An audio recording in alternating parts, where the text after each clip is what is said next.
ఈరోజు మనము ధ్యానించిన అంశం ఏంటి అంటే 1 కొరింథీ 3:16 నుండి 20 వరకు మనం చదువుకున్న లేఖన భాగము. దీనికి ఒక టైటిల్ పెట్టుకోవాలి కదా అంశం. ఆ అంశం ఏంటి అంటే దేవుని ఆలయమైన శరీరం. దేవుని ఆలయమైన శరీరమును ఘనపరచుట. దేవుని ఆలయమైన శరీరమును ఘనపరచుట. ఘనపరచుట ఏంటి అంటే మరి చదువుకున్నాం కదా, మీరు దేవుని ఆలయమై ఉన్నారని కదా. దేవుని ఆలయమై ఉన్నారని, దేవుని ఆత్మ మీరు నివసించుచున్నారని కదా. మరి మనం ఏం చేయాలి అంటే ముఖ్యంగా ముందు మన ఆలయము. ఆలయము అంటే ఇప్పుడు మనం ఎక్కడ ఉన్నాం? ఆలయంలో ఉన్నాం. కానీ ఈ ఆలయమే కాకుండా అపోస్తలుడైన పౌలు చెప్తున్నాడు ఏంటంటే మీరు దేవుని ఆలయం కదా. మనం దేవాలయంలో ఉన్నాం కానీ మనమే దేవుని ఆలయం అని అపోస్తలుడైన పౌలు మనల్ని గురించి జ్ఞాపకం చేస్తున్నారు. నీవు నేను మనమందరం ఏంటి? సంఘము దేవుని ఆలయము. సంఘం అనే కాకుండా ప్రతి వ్యక్తి పర్సనల్గా వారి వారి జీవితంలో వారే దేవునికి ఆలయం కదా. మరి ఆలయమైన మనం ఏమి చేయాలి అంటే మన ఆలయం ఎంత నీట్గా శుభ్రంగా చాలా చక్కగా ఉంచుకుంటాం. చిన్నపిల్లలు ఒక చాక్లెట్ తిన్నా కూడా భయం ఉన్న తల్లిదండ్రులు కానీ పిల్లలు కానీ ఏం చేస్తారంటే వాళ్ళకి ఇచ్చిన వెంటనే ఆ చాక్లెట్ కవర్ను తీసి బ్యాగ్లో వేసుకుంటారు. వేసుకొని అది బయటికి వెళ్ళాక బయట పడేయాలి. ఎందుకు అంటే దేవాలయము చాలా శుభ్రంగా ఉంచుకోవాలి కదా. అందుకే ఆ చిన్న చాక్లెట్ కవర్నే బ్యాగ్లో పెట్టుకొని బయట పడేయాలి. కనుక మనము మన జీవితాన్ని ఏం చేస్తామంటే అంత శుభ్రంగా ఉంచుకున్నాం. మన ఆలయంలో మురికిగా ఉంచుకుంటామా? ఉంచుకోం. కానీ మన హృదయం అనే ఆలయంలో కూడా దేవుడు ఉన్నాడు. దేవాలయంకు మనం ఎందుకు వస్తాము? దేవుడు ఉన్నాడని, ఆయనను వెతుకు వారికి దొరుకుతాడనియో, ఆయనను అడిగే ప్రతి మనవి దేవుడు వింటాడనియో దేవాలయంలోకి వచ్చి మనం ప్రతి మనవి చెప్పుకుంటాం.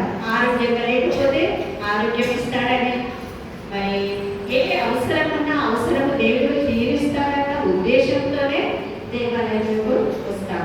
కనుక ఆయన ఏమంటున్నాడంటే మన అపోస్తలుడైన పౌలు చెప్తున్నారు ఏంటంటే మీరే దేవుని ఆలయం కదా.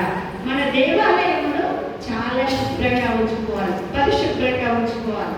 దేవుని ఆలయమైన మీ శరీరమును ఘనపరచుట. దేవుని ఆలయమైన మన శరీరాన్ని మనం ఏం చేసుకోవాలి? ఘనపరచుకోవాలి. దేవాలయంలో ఉన్నప్పుడు దేవునికి మహిమ, ఘనత, ప్రభావములు చెల్లిస్తూ ఉంటాం. కనుక మన శరీరంలో దేవుడు ఉన్నప్పుడు మన శరీరాన్ని ఘనపరచుకోవడము అది కరెక్టే అని అపోస్తలుడైన పౌలు చెప్తున్నారు. మన శరీరాన్ని ఘనపరచుకోవాలి. ఎట్లా ఘనపరచుకుంటాము అంటే మనల్ని మనము శుభ్రంగా ఉంచుకోవాలి. ప్రసంగి 5వ అధ్యాయం 1వ వచనంలో చూస్తే నీవు దేవాలయానికి వెళ్ళినప్పుడు నీ ప్రవర్తనను జాగ్రత్తగా చూసుకోవాలి. మనం దేవాలయానికి వెళ్ళినప్పుడు దేవాలయంలో మనము శుభ్రంగా ఉంచుకోవాలి.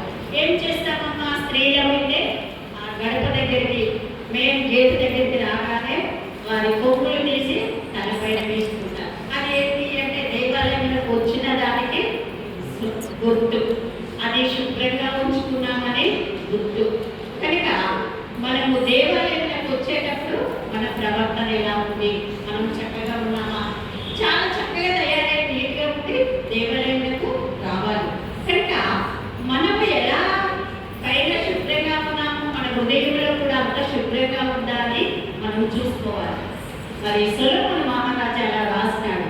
మరి అలాగే ప్రసంగి 6:1 నుండి మరి కొన్ని వచనాలకు మనకు చూసినట్టయితే యెహోవా నియమించిన అది మరి అందులో కూడా మన కోసమే రాయబడింది. కీర్తన 1లో చూస్తే యెహోవా ధర్మశాస్త్రమును యెహోవా ధర్మశాస్త్రమునందు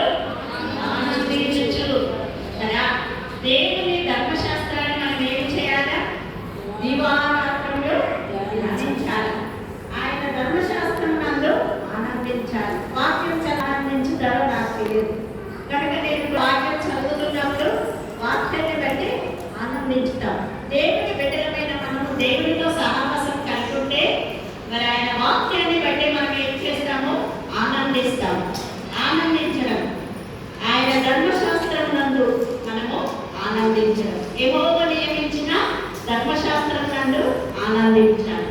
ఆనందించినప్పుడు మనం ఏం చేస్తామంటే మరి ఇంకా మొదటి యోహాను 2:24 చూస్తే ఆయనను ఎరిగి ఉన్నామని చెప్పుకొనుచున్నాం కానీ మరి అబద్ధపడుచున్నామని ఆయన వాక్యం జ్ఞాపకం చేస్తున్నది. కనుక మరి మన జీవితంలో అన్ని విషయాలు దేవునికి ఇష్టంగా ఉండాలి. దేవుడు మనలో నివసింపగలిగినట్లు ఆయన ఆలయంగా మన దేహములను ఉంచుకోవాలి. దేవుడు మనలో నివసించినట్టుగా మనము ఆయన ఆలయంగా మన దేహమును ఉంచుకోవాలని దేవుడి వాక్యం జ్ఞాపకం చేస్తుంది. కనుక దేహములను అనుగ్రహించాడు. మన దేవుడిని ఎవరికి అనుగ్రహించాడు? దేవుడే. అనుగ్రహించడం అంటే దేవుడే మనల్ని తయారు చేశాడు కనుక మనమంతా దేవుని చేతి పని అయి ఉన్నామని. కనుక ఆయన మనల్ని అనుగ్రహించాడు. మరియు ఆయన ఇచ్చిన దేవుడితో ఆయనని ఏం చేయాలి? ఏ విధంగా మహిమపరచాలి, గణపరచాలి అని ఆయన ఇచ్చిన దేహాంతో మనం ఎలా గణపరచాలి, ఎలా మహిమపరచాలి అని మనం ఇప్పుడు చదువుకున్న లేఖన భాగంలో విన్నాం. వ్యక్తిగతంగా ప్రతి ఒక్కరూ ఆయన ఆలయం. వ్యక్తిగతంగా ఇందాక చెప్పాను, ప్రతి ఒక్కరము ఆయన ఆలయం.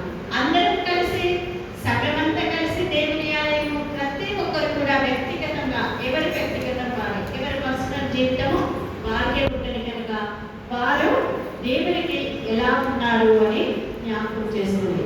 కనుక మరియు అందరం కలిసి ఆయన సంఘంగా ఆయన దేవాలయమై ఉన్నాము. అందరం కలిసి ఎలా ఉన్నాము? ఆయన సంఘమై ఉన్నాము, ఆయన దేవాలయమై ఉన్నాము. కీర్తనలు 1:3 చూసినట్టయితే మరి లోతుగా వేరులను పారిన చెట్టు కదా, నీటి కాలువల ఎవరైనా కదా, నీటి కాలువల ఎవరైనా ఏ చెట్టు అయితే లోతుగా నాటబడి ఉంటుందో ఆ చెట్టు గాలి, వర్షం, తుఫాన్లు అలాంటివి వచ్చినప్పుడు ఏం చేస్తున్నాం? అది పడిపోతుందా? గాలి వస్తే అక్కడికి ఉంటుంది. కనుక క్రైస్తవ జీవితంలో విశ్వాసం కలిగి దేవునిలో బలపడి ధైర్యంగా ఉండి బలంగా ఉంటే ఎన్నో లోకంలో శ్రమలు, శోధనలు వస్తాయి. కానీ వాటికి క్రైస్తవ బిడ్డ ఎవరు కూడా మరి అటు ఇటు కొట్టుకొని, ఒకవేళ ఇటు అటు కొట్టుకొని పోయినా, వంగినా, ఇటు వంగినా, అటు వంగినా, శ్రమకు లోనైనా కానీ దానిలో మనము ఆ శ్రమకు లొంగిపోము. కనుక ఆ చెట్టు ఎలా స్థిరత్వం కలిగి ఉండిందో మరి దాని వేరు భూమిలో ఎంత లోతుగా నాటితే ఆ చెట్టు అంత స్థిరంగా ఉన్నట్టు దేవుని యందు క్రైస్తవమైన మనము దేవుని భయములో ఉంటే అంత లోతుగా కట్టబడ్డ కనుక ఏ శ్రమ వచ్చినా కూడా శ్రమకు లొంగిపోము. బాధలు వస్తాయి, రావని కాదు. శ్రమలు వస్తాయి, రావని కాదు. కానీ వాటికి మనం భయపడద్దు కదా. బడికి వెళ్ళదా, గుడికి వెళ్ళదా, మంచి చేసదా, దేవుడిని మహిమపరచదా అని చిన్నపిల్లలు సండే స్కూల్లో మేము సండే స్కూల్ పాట అది మాకు. కనుక మనం ఎప్పుడూ దేనికి లోబడకూడదు అని దేవుడి వాక్యం జ్ఞాపకం చేస్తుంది. కనుక శోధనలు, శ్రమలు ఎన్ని వచ్చినా కదర్చబడవు. విశ్వాసమైన మనం ముఖ్యంగా ఈ శ్రమల దిన కాలంలో మనం ఏదో ఒక రీతిగా శ్రమకు గురి కావచ్చు. ఏదో ఒక రీతిగా ఎన్నో శ్రమలు, శోధనలు వస్తాయి. కానీ శోధనకు మీరు చోటివ్వకుడి అని మేము ఇంట్లో మనం ఒక పాట పాడుతూ ఉంటాం. కనుక వాక్యం కూడా జ్ఞాపకం చేస్తుంది. శోధనకి క్రైస్తవ బిడ్డలమైన మనము చోటివ్వకూడదు. ఒకవేళ శోధన సాతానుడు మనల్ని ప్రేరేపిస్తాడు. ఈ పని చేయి, ఈ పని చేయి, లేకపోతే నువ్వు ఇలా అబద్ధం చెప్పు, లేకపోతే గొడవ పెట్టుకో, లేకపోతే ఏదైనా ఒక పని చేయి కదా. చూపుల్లోనూ, చేతల్లోనూ, మాటల్లోనూ, వినికిడిలోనూ ఇలాంటివన్నీ ఏదో ఒక పని చేయి నువ్వు అని వాడు మనల్ని చేపిస్తాడు. కానీ మనము దానికి చోటివ్వకూడదు. కనుక నీతిమంతులు 6లో చూస్తే నీతిమంతులు తమ శక్తి సామర్థ్యములను కదా నమ్ముకొని దేవుని యందు విశ్వాసం ఉంచుతాడు. కనుక విశ్వాసం ఉంచటం వలన అందువలన వారి మార్గము యెహోవాయేను కదా. నీతిమంతులు లాస్ట్ వచనంలో కనుక నీతిమంతులు మరి దేవుని యందు శక్తి సామర్థ్యం కలిగి ఉన్నట్లయితే మన మార్గములన్నీ ఎవరికి తెలుస్తాయన్నా యెహోవాకు తెలుస్తాయి. నేను ఎప్పుడు చెప్తాను ఒక మాట అంటాను, మనం అడుగు తీసి అడుగు వేయాలి. హైదరాబాద్ ఎప్పుడు అంటారు ఏమైనా నీళ్ళు వాడలేదు ఈ హైదరాబాద్ బాగా నీళ్ళు అని చెప్తారు కదా. నీళ్ళు కూడా దేవుని దృష్టిలో ఒక లెక్కలో ఉన్నది. అంటే మనకు అవసరం ఉన్నది కడుక్కోవాలి, నీట్గా కడగాలి, శుభ్రం చేసుకోవాలి. కానీ ప్రతిదీ నీటికి మాకు ఏసీటీసీలో మేము కాలేజీలో చదువుతున్న టైంలో మా ఒక ప్రిన్సిపాల్ చెప్పేవారు, వసంతరావు అయ్యారు మాకు ప్రిన్సిపాల్గా ఉన్నారు. అప్పుడు ఆయన ఏం చెప్పేవారంటే మీరు ఒక్కొక్క మీ ట్యాప్ నీళ్ళ చుక్కలు అడిస్తే చాలా జాగ్రత్తగా పెట్టండి. అక్కడ బకెట్ పెట్టి చూడండి, కొద్ది మీరు క్లాస్ నుండి ఎక్కిపోయే వాళ్ళకే బకెట్ నిండుతుందంటే ఒక్కొక్క ట్యాప్కి బకెట్ నిండిపోతుందమ్మా. కనుక మనము చాలా దేవుడు మిమ్మల్ని లెక్క అడుగుతాడు. అడుగు తీసి అడుగు వేరేటప్పుడు దేవుని స్వాధీనంలో ఉంది.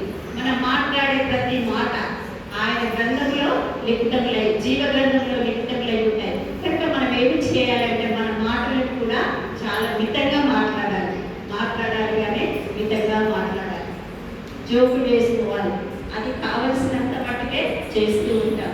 నవ్వుకోవాలి, నవ్వడం వల్ల ఆరోగ్యానికి మంచిది. కానీ ఎప్పుడు నవ్వుకోవాలో అప్పుడు నవ్వాలి. కనుక దేవుని వాక్యము చాలా మనకు విరివిరిగా మనల్ని విస్తరింప చేస్తుంది. కనుక మన మార్గములన్నీ యెహోవాకు తెలుసు.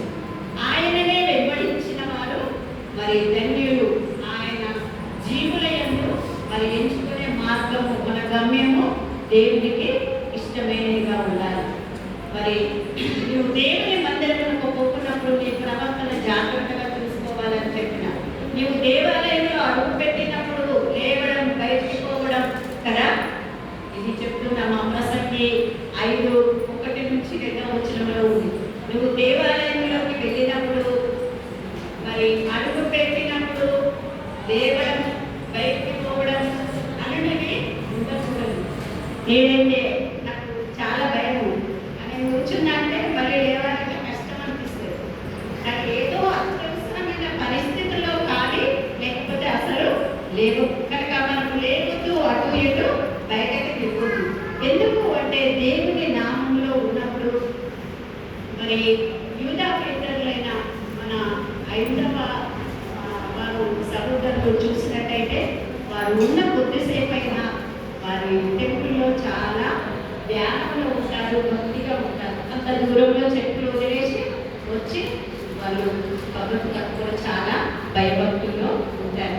కనుక మనమేమి చేయాలి అంటే మన దేవుడి దగ్గర బయటకు పోవడం రావడం అలా ఉండకూడదు. ఆ ఆచారముల బద్ధకంగా సంప్రదాయబద్ధంగా మనం దేవుని మందిరములకు వస్తున్నామా, ఎలా ఉన్నాము అని మనల్ని మనము పరీక్ష చేసుకోవాలి. ఆత్మతో ఆరాధించలేకపోతున్నామా, లేకపోతే ఆత్మతో ఆరాధిస్తున్నామా, ఎలా ఆరాధిస్తున్నాము అని సమరయ స్త్రీ యోహాను సువార్తలో 4:4 చెప్తుంది. ఏమనంటే మా పితరులైతే దేవుణ్ణి ఎత్తైన కొండపైన ఆత్మతో సత్యముతో ఆరాధించేవారు అని ఆమె జ్ఞాపకం చేస్తూ మరి ఆమె మాట్లాడుతూ ఉంది. కనుక మనం ఏం చేస్తున్నామంటే ఆరాధించలేకపోతున్నామా, దేవుని మాటలను ఆలకించక మరి బలులు అర్పించట కంటే సమీపించి బలులు అర్పించట కంటే ఆలకించి సమీపించుట మేలు. దేవుని సన్నిధిని నాలో అనాలోచితంగా కలుగరాదు. దేవుని సన్నిధిలో ఉండి మనం ఏమి చేయాలి? అనాలోచితంగా కలుగరాదమ్మా. దేవుని మాటలను మనం ఆలోచన కలిగి మాట్లాడాలి అని వాక్యం జ్ఞాపకం చేస్తుంది, మనం కాదు. ద్వితీయోపదేశకాండం 3:4 మరి యెషయా గ్రంథము 1:12 ఉన్నది. నా సన్నిధిని కనబడవలనని వచ్చుచున్నారే, నా ఆవరణములను త్రొక్కుటకు మిమ్మల్ని రమ్మన్నవాడు ఎవడు కదా.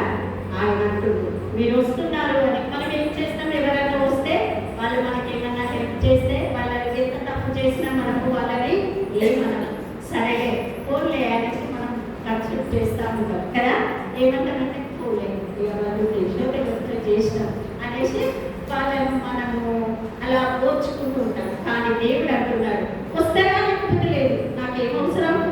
కానీ అందుకే ఆయన అంటున్నారు నా సన్నిధిని కనబడవలన వచ్చుచున్నారే, నా ఆవరణలను కొట్టుటకు మిమ్మల్ని రమ్మన్నవాడు ఇవ్వడు. కనుక యాకోబు పత్రిక 3:5 చూసినట్టయితే నాలుక చిన్న అవయవమే అయినా అది బహుగా ఆధారపడింది. మన శరీరం అంతట్లో మనం పెద్ద లావుగా అన్నిటిలాగా మంచిగా ఉన్నాము, అన్ని అవయవాలు కనబడుతున్నాయి. కానీ మన నోటిలో నాలుక కనబడుతుందా? కనబడదు. మన నాలుక శరీరం అంతట్లో చిన్న అవయవమే, కానీ అది ఏమైతుందంటే ఆ చిన్న అవయవమే అదిరి బహుగా ఆధారపడుతుంది. అంటే మన నాలుకను స్వాధీనంలో ఉంచుకోలేకపోతే ఏమైనా మాట్లాడుతుంది. కనుక నువ్వు మాట్లాడేటప్పుడు నీ నాలుకను చాలా జాగ్రత్తగా చూసుకోను.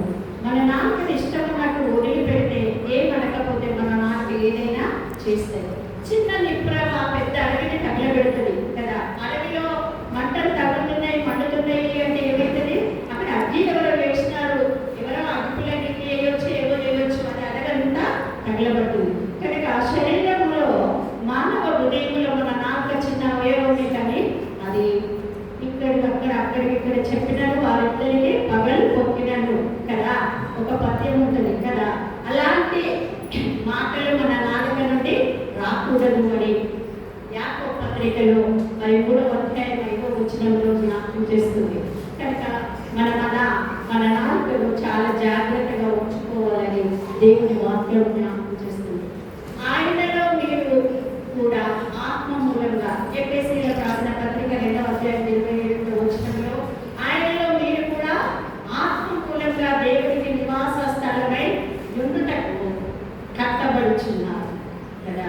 మరి మనం ఎలా ఉన్నామంటే ఆయనలో మరి నివాస స్థలంగా మరి ఉండాలని మనం ఒక ఆలయంలాగా కట్టబడుతున్నాం. నేను ఎప్పుడు చెప్తాను, ఆలయమునకు విండోస్ మరి వెంటిలేటర్స్ డోర్లు ఇవన్నీ ఉన్నట్టు మన హృదయంలో కూడా మన శరీరానికి కళ్ళు, ముక్కు, చెవులు ఇవన్నీ ఉన్నాయి. ఇవి మన హృదయం ఒక ఆలయం అని చెప్తాం కదా. మనకి ఇవన్నీ కూడా విండోస్, వెంటిలేటర్స్ ఇవన్నీ ఈ అవయవాలన్నీ. కనుక వీటన్నిటి ద్వారా గాలి అన్నీ కూడా పీల్చుకోవడానికి ఉపయోగపడుతుంది. మొదటి పేతురు పత్రిక 2:5 చూసినట్టయితే యేసుక్రీస్తు ద్వారా దేవునికి అనుకూలములకు ఆత్మ సంబంధమైన బలులు అర్పించుటకు పరిశుద్ధ యాజకులుగా ఉంటున్నట్లు మీరును సజీవమైన రాళ్ళవలే నుండు ఆత్మ సంబంధమైన మందిరంగా కట్టబడుచున్నారు. దేవుని బిడ్డలమైన మనము ఎలా ఉండాలి అంటే పరిశుద్ధంగా. పరిశుద్ధము అనగానే అందులో ఏమీ ఉండదు అని అర్థం. పరిశుద్ధత అంటే మనము చాలా నీట్గా నాకైతే అనిపిస్తుంది. ఇల్లు తుడిచిన రోజు ఇల్లు తుడిచాక ప్లేట్లు చాలా నీట్గా కొంటే అన్నం తినేటప్పుడు నేను ప్లేట్ని ఇలా చూసుకుంటాను. నా ఫేస్ నాకు కనబడితే అబ్బా ఇంత నీట్గా ఉందా అని నాకు నేనే మురిసిపోతూ ఉంటాను.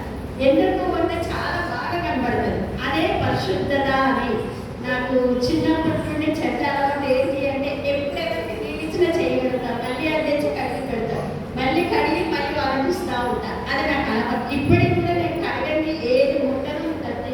చిన్న టేబుల్ స్పూన్ కానీ కడగకుండా అసలు వాడను. కనుక మరి ఎందుకని అలవాటు పని అలా చేసుకున్నాను. కనుక మనము పరిశుద్ధంగా ఉండాలి. పరిశుద్ధత అంటే ఏమి? అందులో మిళితమై ఉండకూడదు, మిళితములై ఉండవు కూడా. కనుక సజీవమైన రాళ్ళ వలె కట్టబడు ఆత్మ సంబంధమైన మందిరంగా కట్టబడుచున్నాం. మనం ఎలాంటి వాళ్ళము? సజీవమైన రాళ్ళలాగా ఉన్నాము. కనుక దేవుడు పేతురును వాడుకున్నాడు. ఏమనంటే ఆయన కేపా అంటే రాయి. ఆ రాయిని పేతురుని ఎందుకంటే పెట్టినారంటే ఆయన సంఘమునకు పునాది, విశ్వాసములకు ఒక పునాది లాగా వాడబడినాడు. ఆయనలో అవిశ్వాసం వచ్చినది, కానీ ఆ విశ్వాసం పోయిన ఆయన కూడా బలమైన సాధనంగా వాడబడ్డట్టు చూస్తూ ఉంటున్నాం.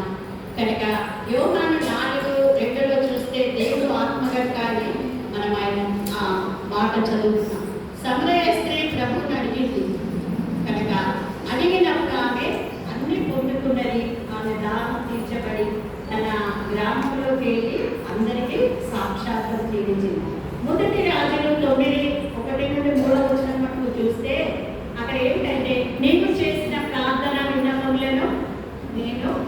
అంగీకరించింది కనుక నా నామమును అక్కడ సదాకాలము ఉండుటకు నీవు కట్టించిన ఈ మందిరమును పరిశుద్ధపరిచి ఉన్నాను.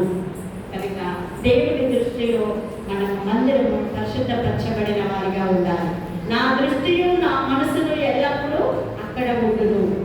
ఎక్కడ ఉంటుందమ్మా? మన దృష్టి మన మనసు ఎల్లప్పుడూ అక్కడ ఉండును. అక్కడెక్కడ దేవుడు మాత్రమే మన భవిష్యత్తులను ఎరిగి ఉన్నాడు.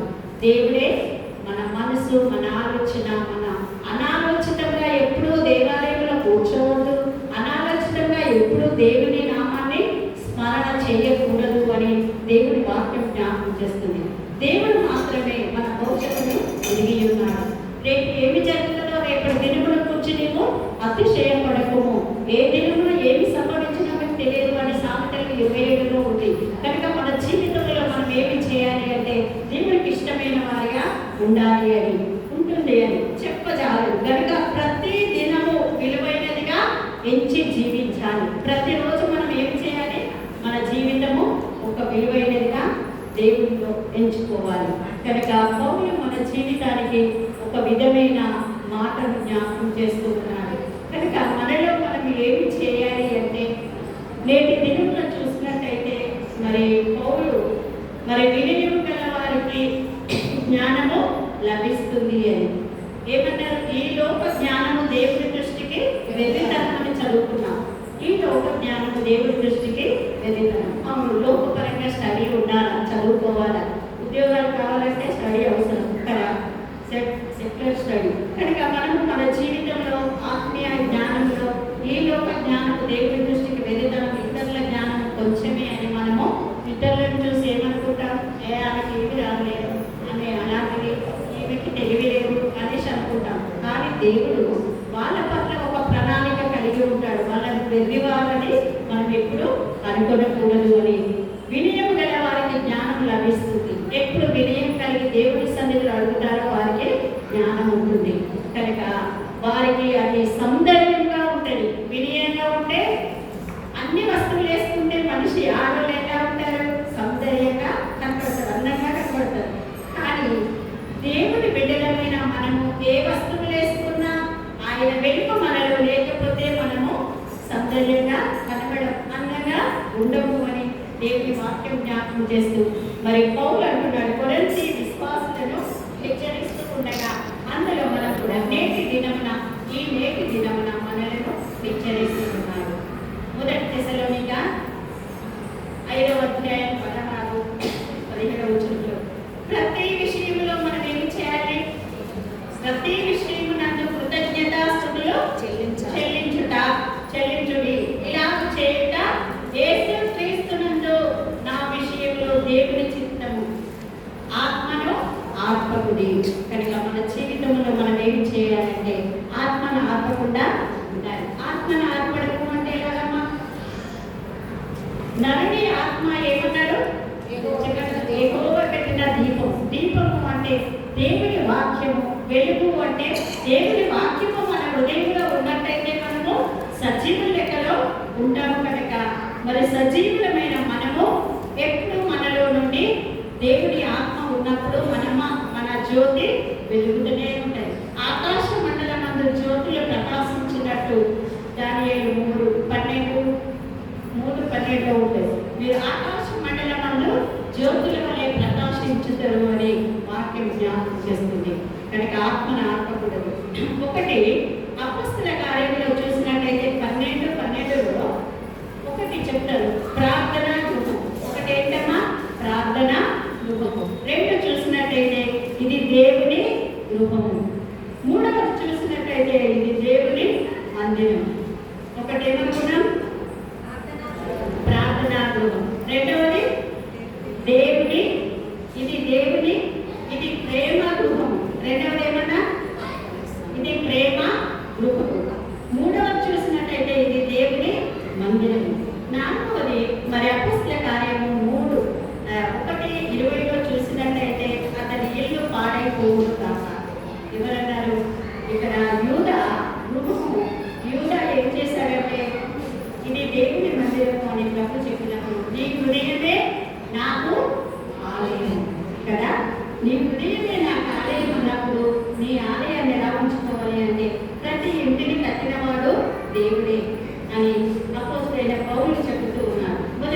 3:16 కూడా మరి నీ హృదయం దేవుని ఆలయమునకు నివాసం అయితే నీవు ఏమన్నట్టు దేవుని ఆలయానికి మనం నివాసం అయితే మనం ఎలాంటి వాళ్ళము ధన్యులం కదా.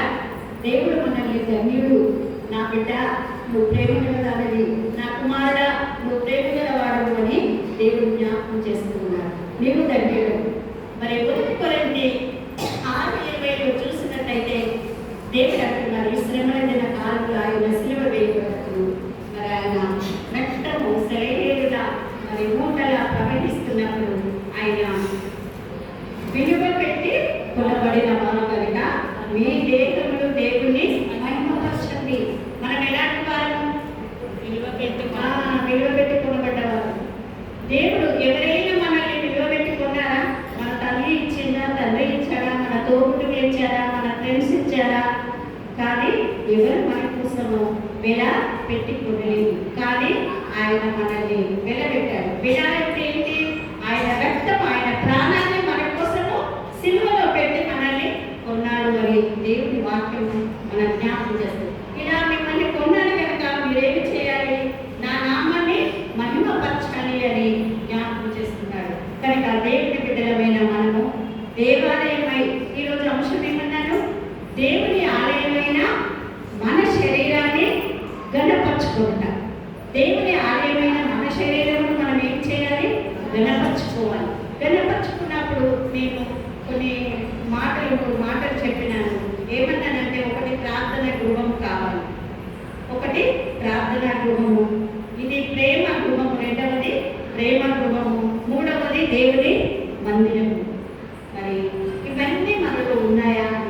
దేవుడు మనల్ని అడుగుచున్నాడు. కనుక దేవుని బిడ్డలమైన మనము దేవునికి ఇష్టమైన జీవితం జీవిస్తూ దేవుని కొరకు మనము వాడపడ్డ వారిగా ఉండాలి. దేవుని మహిమపరిచే బిడ్డలుగా మనం ఉండాలని ఆయన వాక్యం జ్ఞాపకం చేస్తుంది. కనుక మనం యేసు ప్రభువుని దేవునికి మందిరమై ఉన్నాము. నీ తోటి సహోదరులకు విరోధంగా ఉండకూడదు. ఈ సంవత్సరము శ్రమల దిన కాలంలో మనం ఏమి చేయాలి? అవన్నీ మనం తీసివేసుకొని దేవునితో నడిచి ఆయన కోసము జీవించుదాం. మనం ఏం చేయాలి? మనం ఈ శ్రమల దిన కాలంలో దేవునితో నడిచి దేవుని కోసం బ్రతకడానికి ప్రార్థన సహవాసం కలిగి ఉండి దేవుణ్ణి అడుగుదాం. దేవుడు